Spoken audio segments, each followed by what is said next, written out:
Hello class 4 students. Today we will read chapter 9 air, water and weather. This is your checklist the sun and the weather, air, water. तो आइए अब हम start करते हैं. The sun and the weather. Weather is the condition of the atmosphere of a place at a particular time. Weather क्या होता है? मौसम. किसी समय विशेष पर किसी खास समय वायुमंडल की स्थिति ही मौसम कहलाती है. इसमें कहा गया ना पर्टिकुलर टाइम पर, तो किसी खास समय पर ही जो वहाँ का, इसमें आप स्थिति से मतलब उस समय वहाँ का वायु कैसी कितनी बह रही है, उस वहाँ के मौसम एटमॉस्फेयर में वहाँ की आर्द्रता कितनी है, और ये सारी चीज़ें जो है एक मौसम में बहुत सी चीज़ें इंक्लूड होती हैं. तो वो किसी पर्टिकुलर टाइम के बारे में ही बताती है, ना कि 24 आवर के बारे में. वो पर्टिकुलर टाइम पे ही जो उस समय वहाँ के मौसम की जो कंडीशन होती है वही आपका वेदर है. It is not the same everywhere, और ये हर जगह एक जैसा नहीं रहता है. जिस पर्टिकुलर प्लेस की और जिस टाइम की बात हो रही है, ये सिर्फ उसी टाइम के मौसम को बताएगा.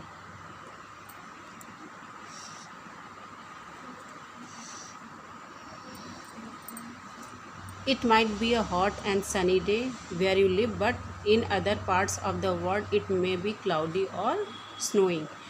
ऐसा भी संभव है कि आप जहाँ पर रह रहे हो वहाँ पर बहुत तेज़ धूप और बहुत गर्मी हो, और वहीं दूसरी जगह पर दूसरे पार्ट में, वर्ल्ड के दूसरे अलग पार्ट में जो है बिल्कुल क्लाउडी मतलब बादल घिरे हुए हों, और या फिर जो है स्नोइंग मतलब बर्फ़ गिर रही हो. Also it may be sunny in the morning, go on your way to school, but it may rain in the afternoon. और ये भी पॉसिबल है कि जब आप सुबह स्कूल जा रहे हो तो बिल्कुल जो है सनी मतलब एक अच्छी धूप निकली हो, एक अच्छा मौसम हो, और वहीं जगह वो दोपहर में बिल्कुल बारिश होने लगे. The sun cause these changes in weather. और जो ये वेदर में चेंजेस होते हैं इसका कारण सन होता है. सन की वजह से ही हमारे वेदर में चेंजेस आते हैं. The heat of the sun changes water from one form to another and also affect the movement of air. जो हमारे सन की जो हीट होती है उसकी वजह से वाटर वो अपने एक फॉर्म से दूसरे फॉर्म में चेंज होता है, और उसके इफ़ेक्ट के कारण ही हवा चलती है. जैसे कि अगर आप पानी लीजिए, पानी अगर सन की हीटनेस बहुत ज़्यादा बढ़ जाती है तो वो ही पानी जो है आपका भाप के रूप में परिवर्तित हो जाता है, और उसके बाद जब अगर जो है मौसम ठंडा होता है तो वो जो भाप ही होती है वही आगे ठंडी बन के हमारे बारिश के रूप में वापस हमारे अर्थ पर आती है. तो ये सब किसके इफ़ेक्ट से हुआ? ये सन की हीट की इफ़ेक्ट से ये सारे चेंजेस वाटर में होते हैं, और सन की हीट की इफ़ेक्ट से ही और सन की वजह से ही ये हमारी एयर भी चलती है. These changes in water and air bring about changes in weather. हमारे पानी और हवा में ये जो चेंजेस होते हैं सन की वजह से, इसी वजह से हमारे वेदर में भी चेंजेस आते हैं. What causes day and night? The earth moves on its own tilted axis. जो हमारी अर्थ है वो अपने टिल्टेड एक्सिस मतलब वो अपनी धुरी पर झुकी हुई है, और झुकी हुई ही वो मूव करती है. This movement is called rotation. और अपने ही अक्ष पर उसका जो रोटेशन, जो वो मूवमेंट होता है उसी को हम लोग रोटेशन बोलते हैं.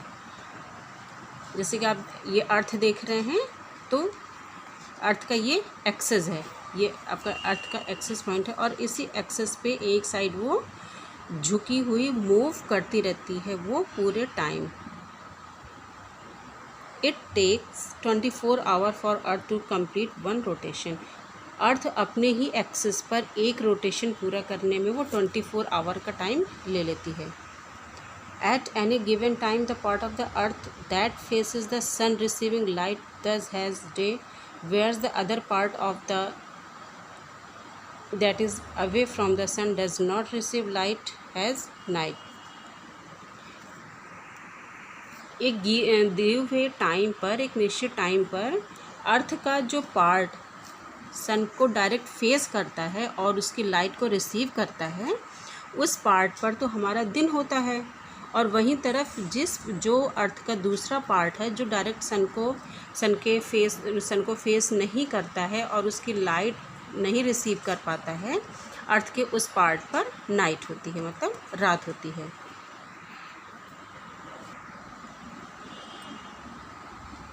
और अर्थ के जो पार्ट जो है डायरेक्ट सन को नहीं फेस करता है और उसकी लाइट डायरेक्ट नहीं पहुंच पाती है, वहाँ पर रात होती है। Hence the rotation of the earth causes day and night. तो इस वजह से जो पृथ्वी अपनी धुरी पर जो रोटेशन करती है उस वजह से हमारे दिन और रात बनते हैं। जैसे कि आप ये अर्थ देख रहे हैं, अर्थ का ये एक्सेस है, तो ये अपने एक्सेस पर जो है 23 डिग्री ये झुकी रहती है और ये झुकी हुई 23 डिग्री पर ही ये एक ही अपने एक्सेस पर ये राउंड करती रहती है, रोटेट करती रहती है।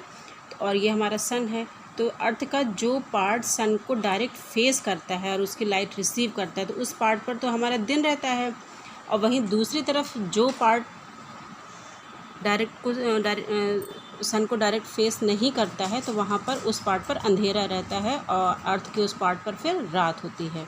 तो earth rotation causes day and night. Earth के रोटेशन की वजह से ही दिन और रात होते हैं। Why do we have seasons? हमारे सीजन्स क्यों होते हैं, सीजन्स क्यों बनते हैं?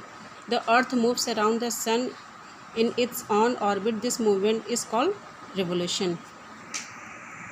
हमारी जो अर्थ है वो सन के चारों तरफ अपने ऑर्बिट में, मतलब अपने क्षेत्र में वो राउंड करती रहती है, वो मूव करती रहती है और यही उसका मूवमेंट ही रेवोल्यूशन कहलाता है।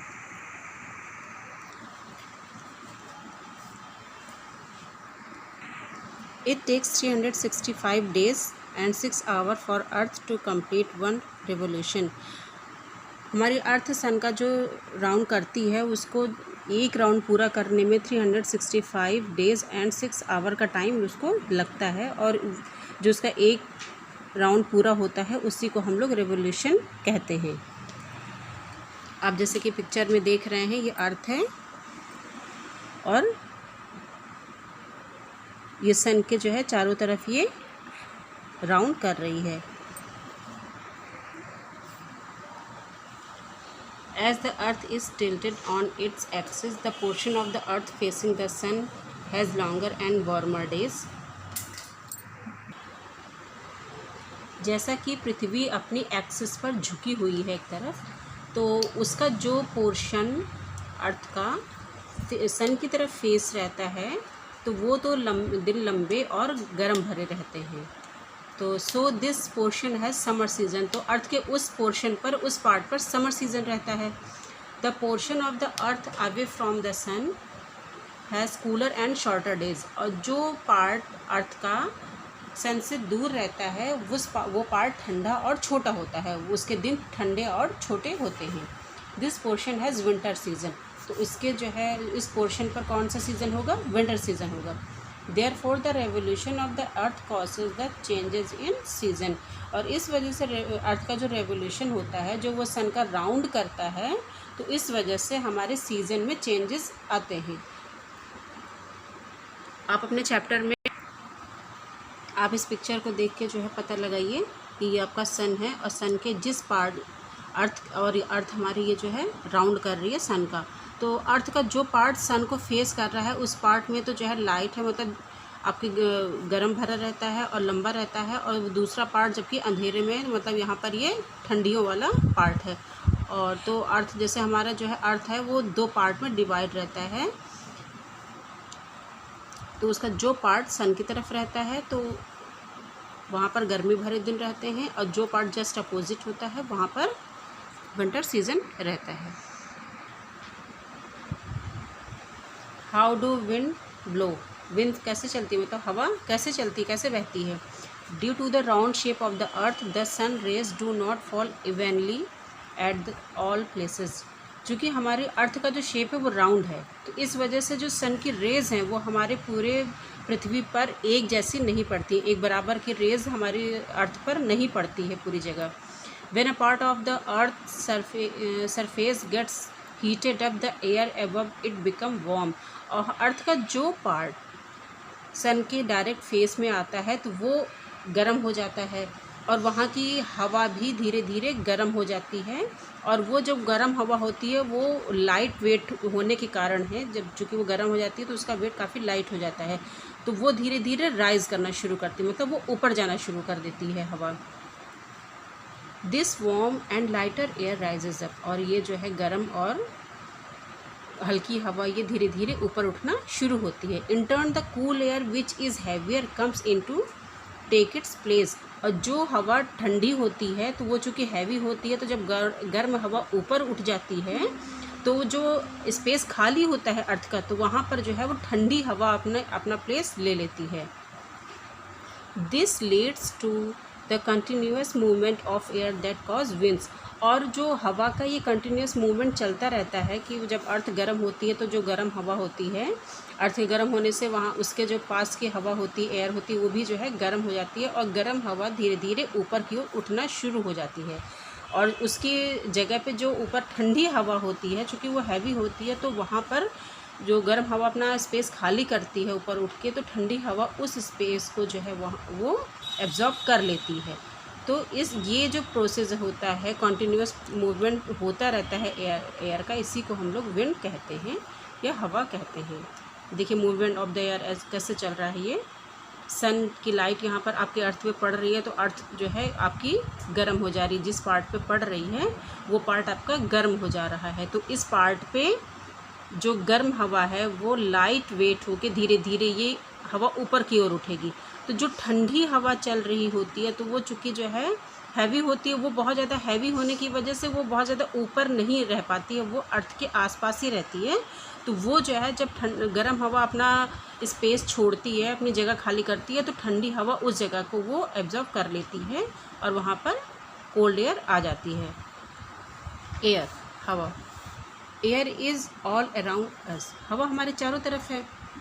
All living being need air to breathe, सभी लिविंग बींग्स को ब्रीथ करने के लिए एयर की ज़रूरत पड़ती है, सांस लेने के लिए एयर की ज़रूरत पड़ती है।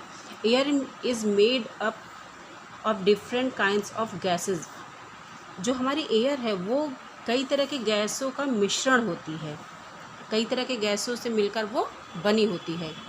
It also contains water vapour, dust particles and smokes, और ये हमारे एयर में वाटर वेपर, डस्ट पार्टिकल्स मतलब धूल के बहुत छोटे छोटे से कण जो होते हैं, और स्मोक मतलब धुआं, ये सारे कंटेंट्स हमारे एयर में रहते हैं। We can not see air but we can feel air when it blows, हम हवा को देख तो नहीं सकते लेकिन उसको फील कर सकते हैं। जब वो चलती है तो हमें ठंडा ठंडा सा फील होता है ना, जब हमारे आसपास एक अच्छी सी हवा चलती है तो हम उसको देख तो नहीं पाते लेकिन फील ज़रूर होता है कि हाँ हवा चल रही है। Moving air is called wind, और उस चलती हुई जो हवा है उसी को हम लोग विंड बोलते हैं। A gentle wind is called breeze, whereas a strong wind is called gale, और जो जेंटल मतलब जेंटल विंड मीन्स होता है जो एक ठंडी ठंडी मधुर सी, जो जिसको हम लोग समीर बोलते हैं, ऐसी हवा को हम लोग ब्रीज़ बोलते हैं।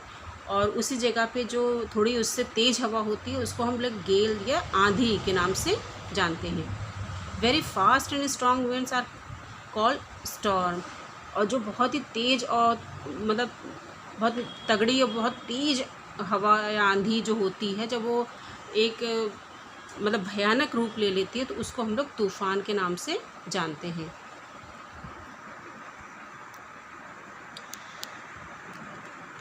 If we go to a sea shore on a hot and sunny days we will find the sand on the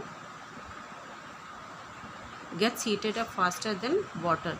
जब हम लोग कभी समुद्र के किनारे जाते हैं तो हम लोग देखते हैं कि वहाँ के जो दिन होते हैं वो बहुत गर्म, बिल्कुल मतलब बहुत तेज़ सूरज वहाँ पे निकला होता है और वहाँ पे बहुत ज़्यादा गर्मी होती है। तो we will find the sand on the shore very hot and the sweater cool, sea water cool, और हम लोग देखते हैं कि जो वहाँ की सैंड है, जो वहाँ की ज़मीन होती है वो तो बहुत जो है गर्म होती है, लेकिन उसी जगह पे जो सी वाटर होता है मतलब जो समुद्र का जो पानी होता है वो ठंडा होता है। एक ही समय पर मतलब समुद्र के किनारे जब जाएंगे और धूप बहुत तेज़ रहती है, गर्म बहुत ज़्यादा होता है, तो जो वहाँ की लैंड होती है, जो ज़मीन होती है वो तो बहुत गर्म होती है, लेकिन जो समुद्र का पानी होता है वो ठंडा रहता है। This happens because this happens because land gets heated up faster than water. और ये इस वजह से होता है कि जो हमारी लैंड होती है, जो ज़मीन होती है, वो पानी के अपेक्षा वो बहुत तेज़ी से गर्म होती है। It also cool down faster than water. और उसी तरह से जो है वो पानी की अपेक्षा वो तेज़ी से ठंडी भी हो जाती है। This difference gives rise to sea breeze and land breeze. जो ये ज़मीन और पानी के ठंडे होने का जो डिफरेंस है, जो ठंडे होने की टाइमिंग है, इनका जो डिफरेंस है, इसी वजह से सी ब्रीज और लैंड ब्रीज बनती है। Late us learn how. और हम इसको पढ़ेंगे कि ये कैसे बनती है। सी breeze and land bridge. Sea breeze मतलब होता है जो समुद्र से जो है ठंडी हवा उठती है, और लैंड ब्रीज मतलब होता है जो है ज़मीन से ठंडी हवा उठती है। During the day land gets heated up much faster than the water in the sea. दिन में समुद्र की अपेक्षा जो ज़मीन होती है, वो समुद्र के पानी की अपेक्षा जो ज़मीन होती है वो हमारी तेज़ी से गर्म होती है। As the land become hot it heats the air above it. और जैसे कि हमारी ज़मीन गर्म होती है, तो जो उसके ऊपर की जो हवा होती है, ज़मीन के आसपास की जो हवा होती है, वो धीरे धीरे हीट होके मतलब गर्म होके वो हवा ऊपर उठना शुरू करती है। This hot air rises up and cool air from the sea blows toward the land to take its place. अब चूँकि समुद्र का पानी तो ठंडा है और ज़मीन हमारी बहुत गर्म है, तो जब ज़मीन की जो गर्म हवा है जब वो ऊपर उठती है, तो समुद्र के पास जो ठंडी हवा बह रही होती है, तो वो जो ज़मीन जब की गर्म हवा ऊपर उठती है, तो वो स्पेस जो खाली होता है ज़मीन के आसपास का, तो वो स्पेस कौन एब्जॉर्ब कर लेता है? जो समुद्र के जो सी ब्रीज़ होती है वो उसको एब्जॉर्ब कर लेती है, वो उसकी स्पेस को जो है घेर लेती है आके। This wind that blows from sea towards the land during the day is called the sea breeze. चूँकि ये जो प्रोसेस होता है ये दिन के समय में होता है लैंड ब्रीज सी ब्रीज का, तो क्योंकि जो है दिन के टाइम पे हमारी जो लैंड होती है, जो ज़मीन होती है, वो बहुत तेज़ी से गर्म हो जाती है, तो जो सी ब्रीज़ होती है वो जो है दिन के समय में ज़मीन पे आके वो उसी गर्म हवा की जगह लेती है। तो इस वजह से इसको सी ब्रीज़ बोलते हैं। मतलब समुद्र के पास जो ठंडी हवा होती है उसको हम लोग सी ब्रीज़ बोलते हैं। और ये दिन में ही, दिन के टाइम पे ही, डे टाइम पे आके जब हमारी लैंड गर्म होती है और उसकी जो एयर होती है वो हीट होके वो राइज़ अप हो जाती है, ऊपर उठ जाती है, तो जो उसका खाली स्पेस होता है, तो चूँकि सी ब्रीज़ ठंडी होती है और ठंडी होने की वजह से वो हैवी होती है, तो वो जो सी ब्रीज़ होती है तो वो लैंड ब्रीज़ के आसपास की जगह आके कवर कर लेती है। लैंड के जो आसपास की जगह खाली स्पेस होता है उसको आके वो कवर कर लेता है, तो इसको हम लोग सी ब्रीज़ बोलते हैं। At night land cools down much faster than sea. और उसी तरह से रात को जो हमारी लैंड होती है वो सी की अपेक्षा तेज़ी से ठंडी होती है। As a result the air above the land also cool down. और इसका क्या रिज़ल्ट होता है? जब हमारी लैंड कूल हो जाती है तो जो उसके जो है आसपास की हवा होती है वो भी ठंडी हो जाती है। जो उसके ऊपर हवा चल रही होती है लैंड के ऊपर वो ठंडी हो जाती है। The air above the sea is still warmer. लेकिन चूँकि जो है पानी देर से गर्म होता है तो वो रात तक जो है धीरे धीरे पानी समुद्र का तो गर्म हो चुका होता है, तो जो समुद्र के आसपास जो हवा चल रही होती है उसके ऊपर जो हवा चल रही होती है वो भी जो है समुद्र की गर्मी पाके वो हवा धीरे धीरे गर्म हो जाती है। This warm air rises up and cool air from the land rushes toward the sea to take its place.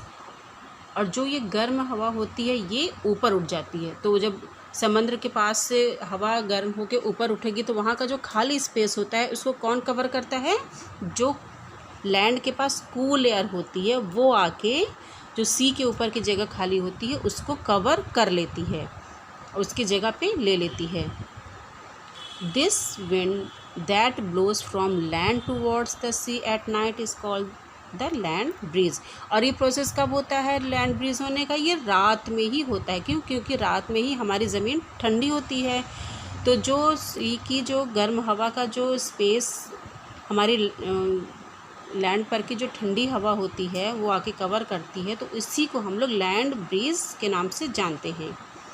Thus we feel the sea breeze during daytime and land breeze during night। और इसीलिए जो है जो हम लोग जो है दिन के टाइम सी ब्रीज़ को फील करते हैं और नाइट टाइम में लैंड ब्रीज़ को फील करते हैं।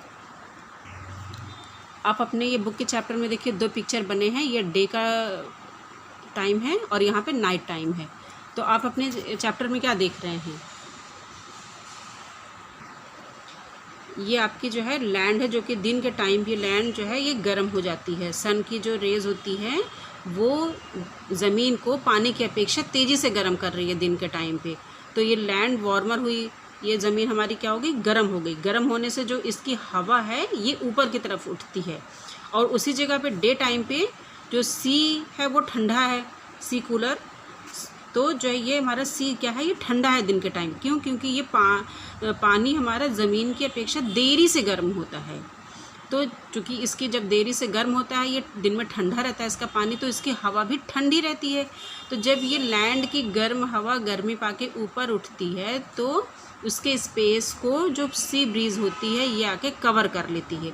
और ये कहाँ पर होता है? ये सी के आसपास ही होती है। ये जो है प्रोसेस कहाँ होता है? ये सी के आसपास ही होता है। तो जो सी की गर्म ठंडी हवा है वो लैंड पर आके जो उसकी गर्म हवा का स्पेस खाली होता है उसको कवर कर लेता है। तो ये आपकी जो है सी ब्रीज़ हो गई है, जो कि दिन के टाइम पे होती है। और उसी जगह लैंड ब्रीज़ नाइट के टाइम पे होती है। किस तरह से? जब रात होती है तो हमारी जो लैंड होती है वो सी की वाटर की अपेक्षा वो तेज़ी से ठंडी हो जाती है। तो जब ठंडी होती है तो वहाँ की जो अब यहाँ पे क्या है, ये समुद्र का जो पानी है ये रात होते होते ये गर्म हो जाता है। तो जब गर्म होता है पानी तो जो उसके ऊपर या आसपास की जो हवा होती है वो भी धीरे धीरे गर्म होके ऊपर उठने लगती है और वो अपना स्पेस खाली कर देती है। तो जब ज़मीन जो ठंडी उसकी हवा भी ठंडी रहती है। तो जो ठंड हवा होती है चूँकि वो हैवी होती है, जो ठंडी हवा होती है वो हैवी होती है तो बहुत ज़्यादा ऊपर तो उठ नहीं सकती है। तो सी का जो स्पेस खाली होता है गर्म पाके हवा जो उसका स्पेस खाली करती है, तो वो उस स्पेस को जो हमारी ज़मीन की ठंडी हवा है वो कवर कर लेती है आके। तो रात में इसीलिए लैंड ब्रीज़ होती है। डे टाइम पे आपका सी ब्रीज़ होता है और नाइट टाइम पे लैंड ब्रीज़ आपकी होती है।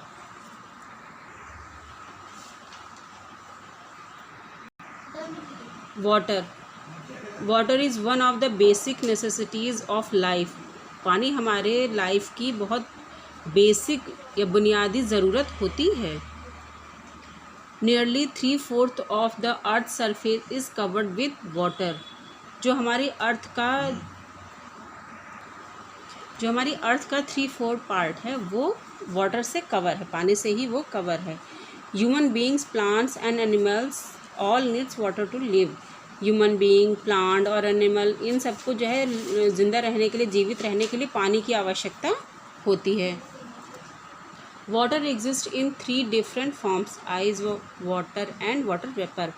पानी वो 3 फॉर्म में जो है एग्जिस्ट रहता है, मतलब स्थित रहता है। किन में? आइस मतलब बर्फ़ में, पानी में, और वाटर वेपर मतलब वाष्प या भाप में। Water changes from one form to another on heating और कूलिंग। जो वाटर होता है वो एक फॉर्म से दूसरे फॉर्म में या तो वो गर्म होके या फिर ठंडा होके वो अपने एक फॉर्म से दूसरे फॉर्म में चेंज होता है। एवोपोरेशन मतलब इसको हम वाष्पन क्रिया कहते हैं। The process in which water changes into water vapour on heating is called evaporation. वह प्रक्रिया जिसमें जो है पानी गर्म होके पानी से वो भाप बनने की जो उसकी प्रक्रिया होती है उसको हम लोग एवोपोरेशन के नाम से जानते हैं। We have learn that water is also present in the atmosphere in form of water vapour. और हम सभी जानते हैं कि जो हमारे एटमॉस्फेयर में वाटर जो है एक वाटर वेपर के रूप में भी जो है प्रेजेंट रहता है। मतलब जैसे ओस या जो है नमी आप कह सकते हैं, उस रूप में वो जो है वाटर हमारे एटमॉस्फेयर में वो प्रेजेंट रहता है। The amount of water vapour present in the atmosphere is known as humidity. और जो वाटर का अमाउंट होता है जो हमारे एटमॉस्फेयर में जिस अमाउंट में वाटर प्रेजेंट रहती है उसी को हम लोग जो है ह्यूमिडिटी कहते हैं। When the weather is very hot more water gets evaporated which make the weather humid. और जब बहुत ज़्यादा गर्मी होती है तो ज़्यादा पानी क्या होता है, वो वाष्प हो जाता है, वो जैसे जो है भाप बन के उड़ जाता है, और जो कि ह्यूमिड मतलब कि मौसम में ह्यूमिड करता है। वो कहते नहीं हवा में नमी हो गई है, तो वो नमी कैसे होती है, जब बहुत ज़्यादा गर्मी होती है तो जो हमारे आसपास का पानी होता है वो काफ़ी जो है अमाउंट में वो भाप बनकर हमारे एटमॉस्फेयर में प्रेजेंट हो जाता है, तो जिससे कि वो नमी पैदा कर देता है मौसम में। इसी को हम लोग जो है ह्यूमिडिटी बोलते हैं। Thus we can see that the sun is responsible for the changes of water into water vapour. और हम ये सभी जानते हैं कि ये चेंजेस क्यों होते हैं, ये चेंजेस हमारे सन की वजह से ही होते हैं। उसकी जो हीटनेस होती है वही रिस्पॉन्सिबल होती है वाटर को वाटर वेपर में चेंज करने के लिए। The rate of evaporation depend on following factors. इसमें आपको बताएंगे कि जो है कितना जो गर्मी होती है सन की, कितनी हीटनेस में कितना जो है वो चेंज होता है पानी। Wind speed, a ball of water kept under a fan evaporates faster. अब जब हम पानी मतलब हवा से जो चेंज होते हैं, जब हम पानी का एक बॉल जो है फ़ैन के नीचे रख देते हैं, पंखे के नीचे रख देते हैं, तो वो धीरे धीरे जो है वो एवोपरेट होके वो चेंज हो जाता है। Heat, when a pot of water is heated it evaporates faster. और जब हम लोग जो है पानी को जो है गर्म उसमें रख देते हैं, धूप में रख देते हैं, या किसी गर्मी की जगह पे रख देते हैं, ज़्यादा गर्मी जहाँ होती है, तो वो धीरे धीरे जो है एवोपरेट हो जाता है, मतलब धीरे धीरे वाष्पित हो जाता है वो। Surface area, water kept in a broad vessel evaporates faster than the water in narrow vessel. जब हम लोग किसी भी वाटर को किसी ब्रॉड वेजल मतलब किसी फैले बर्तन में या जो है बड़े पॉट में रखते हैं, तो वो किसी नैरो वेजल की अपेक्षा तेज़ी से जो है एवोपरेट होता है। अगर हम किसी मतलब मान लीजिए कि किसी छोटे से बर्तन में रखेंगे पानी, और उसकी जगह जब हम किसी फैले बर्तन में पानी रखेंगे, तो जो फैले बर्तन में रखेंगे वो तेज़ी से वाष्पित होता है उस छोटे बर्तन की अपेक्षा। Humidity, water evaporates faster in places with less humidity. और जिस जगह पे लेस ह्यूमिडिटी होती है, मतलब जो है हमारे एटमॉस्फेयर में पानी जो वाटर अमाउंट होता है वो कम होता है, वहाँ पर तेज़ी से एवोपरेशन होता है। कंडेंसेशन, इसको बोलते हैं हिंदी में संघनन। The process in which water vapour changes into the water और कूलिंग इज कॉल्ड कंडेंसेशन। जब पानी जो है ठंडा होके जो है वाटर वेपर जो हमारा होता है, जो भाप हमारी होती है, जब वो उसको जो है वो ठंड पाके जब वो पानी के रूप में चेंज होती है, तो उसको हम लोग कंडेंसेशन यानी संघनन बोलते हैं। For example, when a cold lid is placed on a pot with boiling water, we can see water drops on the underside of the lid after some time. उदाहरण के लिए हम लोग जब किसी जो है एक ढक्कन लेते हैं, ठंडे ढक्कन को लेते हैं, और उसको जब जो है किसी गर्म पॉट के ऊपर रखते हैं जिसमें पानी बॉयल हो रहा होता है, तो कुछ टाइम बाद जब हम लोग ढक्कन खोल के देखते हैं तो क्या पाते हैं कि उस जो लिड होती है, वो लिड के ऊपर जो है पानी की कुछ बूंदें आ गई होती हैं। This is because condensation take places when the water vapour touch the cold surface of the lid. और ऐसा इसलिए हुआ क्योंकि पानी चूँकि बॉयल हो रहा था, तो वो भाप बनकर ऊपर उड़ रहा था, और ढक्कन कैसा था, वो ठंडा था, तो उसका सरफेस जो है वो कोल्ड सरफेस था लिड का। तो जब वो वाटर वेपर जब वो कोल्ड सरफेस के टच में आता है, तब वो वापस जो है पानी के रूप में चेंज हो जाता है, वाटर के रूप में चेंज हो जाता है। Hence it cool down and form water droplets. और इसका रिज़ल्ट क्या आया कि जो है ठंडा होके जो वाटर वेपर है वो पानी की बूंदों के रूप में वो चेंज हो गया। Clouds are formed by the process of condensation. और जो हमारे क्लाउड्स बनते हैं, जो हमारे बादल बनते हैं, वो भी जो है कंडेंसेशन के प्रोसेस की वजह से ही बनते हैं।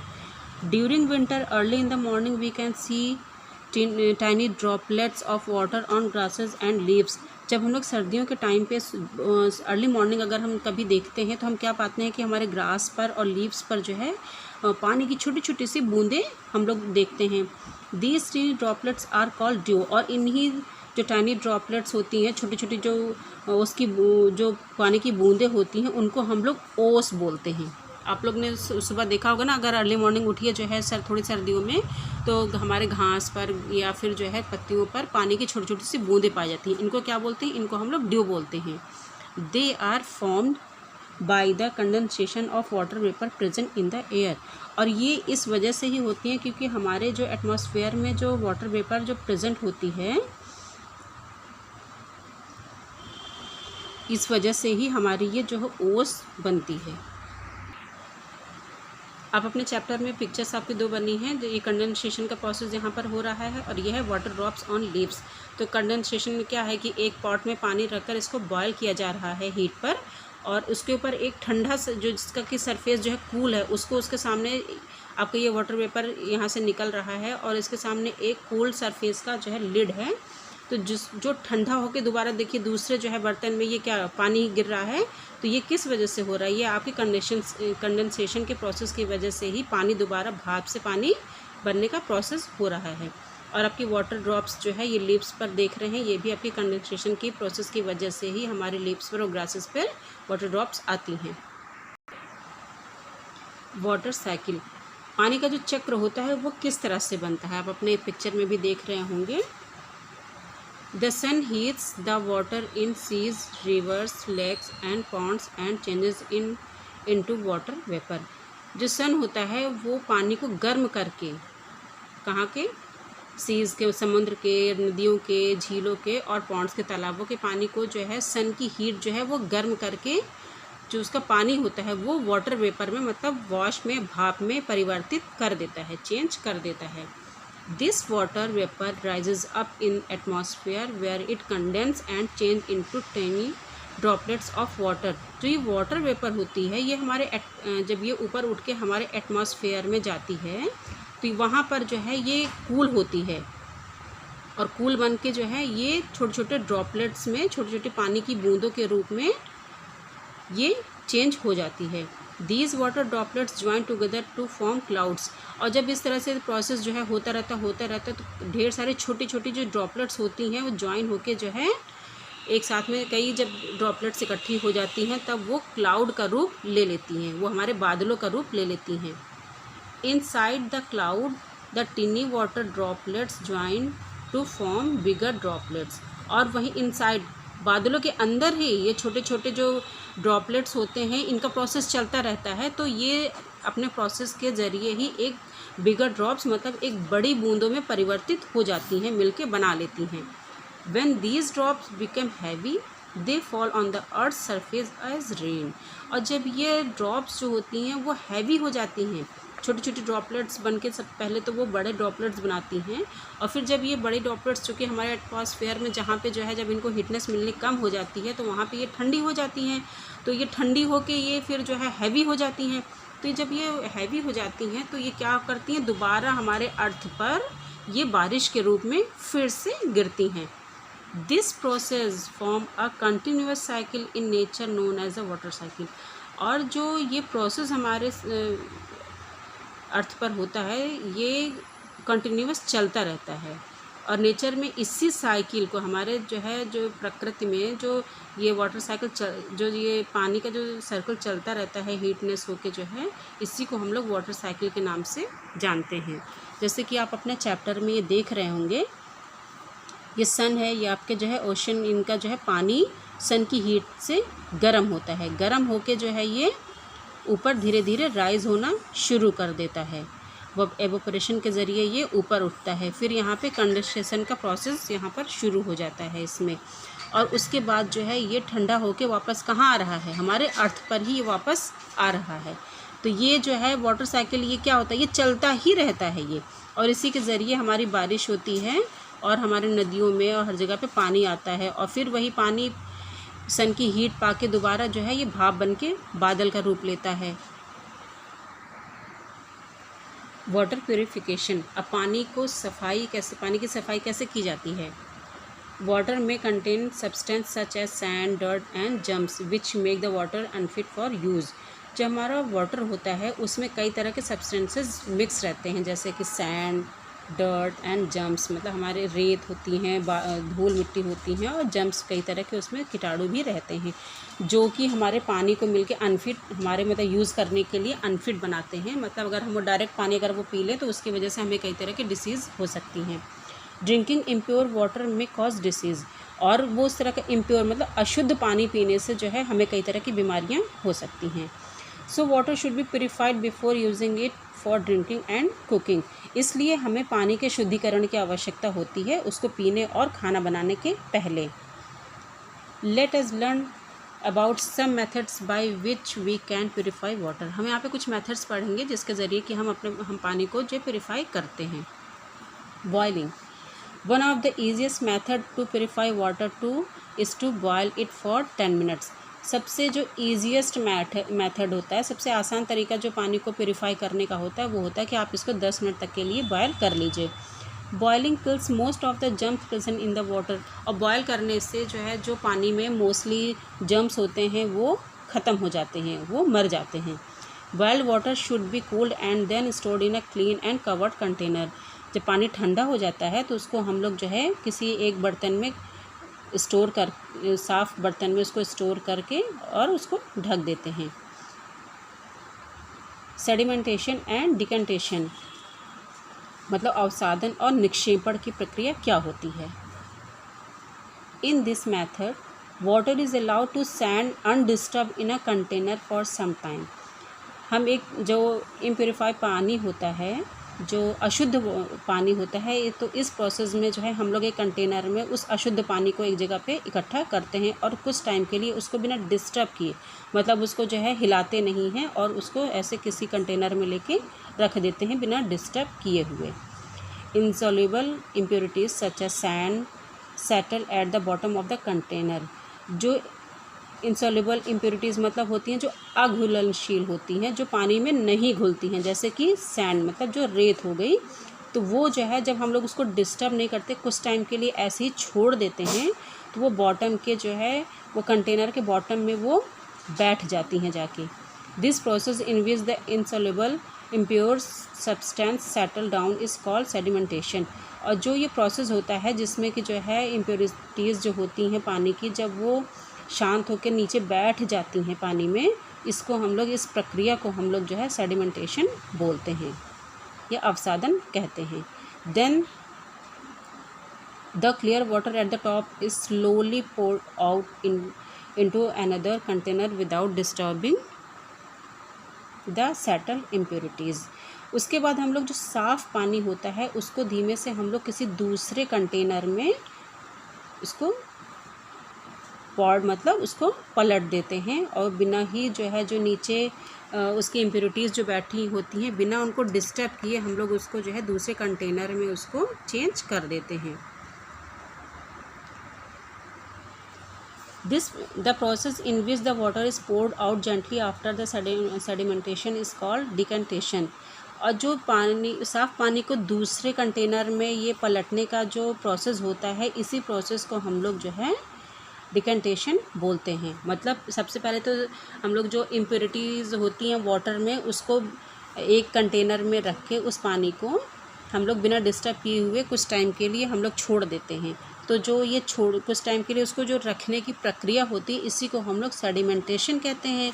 इसके बाद जब वो कुछ टाइम बाद पानी में जो इंसॉल्युबल जो इम्प्योरिटीज़ होती हैं, जब वो नीचे बैठ जाती हैं और क्लीन वाटर ऊपर हो जाता है, तो उसी क्लीन वाटर को हम लोग दूसरे साफ़ कंटेनर में जब हम लोग पॉट कर देते हैं, जब हम लोग पलट देते हैं, तो और जो उनकी इम्प्योरिटीज़ होती हैं उसको जो है बिना डिस्टर्ब किए हुए, ताकि सिर्फ क्लीन वाटर ही दूसरे कंटेनर में आए, इसको हम लोग डिकंटेशन बोलते हैं। Filtration, the process of separating insoluble impurities from a liquid using a filter paper is known as filtration। अब हम लोग जो है एक और प्रोसेस होता है जिसमें कि जो है जो insoluble impurities होती हैं पानी में, उसको जो है हम लोग एक फ़िल्टर पेपर की हेल्प से जो है साफ़ करते हैं, तो उसको हम लोग फिल्टरेशन कहते हैं। In this process water is passed through of filter paper kept in a funnel. हम लोग इस प्रोसेस में फनल में हम लोग जो है एक फ़िल्टर पेपर लगाते हैं और उसी के ज़रिए जो है साफ़ पानी दूसरे कंटेनर में पास करते हैं। The impurities are left behind on the filter paper and only pure water passes through it and get collected in the container। इस प्रोसेस में जो इम्प्योरिटीज़ होती हैं वो फ़िल्टर पेपर पे ही पीछे रह जाती हैं और जो साफ़ पानी होता है वो दूसरे कंटेनर में ही कलेक्ट होता है, सिर्फ साफ़ वाटर ही जाता है। वाटर टैप्स यूजुअली है फिल्टर्स टू प्योरीफाई वाटर। जो हमारे घरों में नल लगे होते हैं, आप उसको अगर ध्यान से हाथ लगा कर देखें तो उसमें आपको छोटी सी एक जो है जाली दिखेगी। तो ये जो है जो हमारे वाटर टैप होते हैं ये प्योरीफाई वाटर करने का ही एक फ़िल्टर करने का ही एक उसको तरीका ही होता है, ताकि जो है शुद्ध पानी जो होता है वो हमारे बकेट में आ जाए, जो पानी की जो इम्प्योरिटीज़ होती हैं वो उस नेट के ज़रिए वहीं पे वो इकट्ठी रहें और सिर्फ क्लीन वाटर ही हमारे बकेट में आए। तो आप जैसे कि अपने पिक्चर में देख रहे हैं बुक में, ये फिल्टरेशन में उन्होंने जो है एक कंटेनर लिया जिसमें कि उन्होंने फनल लगाया और ये जो है इम्प्योरिटीज़ वाटर, इम्प्योर वाटर है, मतलब अशुद्ध पानी एक जो है कंटेनर में है। देखिए इसमें फनल लगा, फनल के अंदर जो है एक फ़िल्टर पेपर लगाया हुआ है और जो इम्प्योर वाटर है इसी से जो है फ़िल्टर करके ये दूसरे कंटेनर में ये भेजा जा रहा है। तो जो इम्प्योरिटीज़ हैं वो जो फ़िल्टर पेपर है वो फ़िल्टर पेपर पे ही रह जाती हैं और क्लीन वाटर उससे छन के दूसरे कंटेनर में चला आता है। तो ये प्रोसेस हमारा कहलाता है फिल्टरेशन। क्लोरीनेशन मतलब केमिकल की हेल्प से जो पानी की शुद्धिकरण होती है। Addition of chlorine a chemical to kill the germs present in water is called chlorination. जब हम लोग क्लोरीन को ऐड करके किसी केमिकल की हेल्प से जब हम लोग पानी को साफ़ करते हैं तो वो जो है जब केमिकल हम लोग पानी में उस इम्प्योर वाटर में जब हम लोग डालते हैं तो वो जो उसके जर्म्स होते हैं उसको मार देता है और उसके बाद जो है वो वाटर बिल्कुल प्योर हो जाता है, वो हमारे यूज़ करने लायक वाटर हो जाता है और इस प्रोसेस को हम लोग क्लोरीनेशन बोलते हैं। सेव वाटर, अभी हम लोग ने पानी कैसे बनता है, उसको प्योरीफाई कैसे किया जाता है, उसके बाद हम लोग पानी को हमें सेव भी करना चाहिए। Water is a valuable natural resource. पानी है वो हमारे जो प्राकृतिक संसाधन है उसमें वो बहुत ही ज़्यादा वैल्यूएबल चीज़ है, बहुत महत्वपूर्ण चीज़ है हमारे लिए।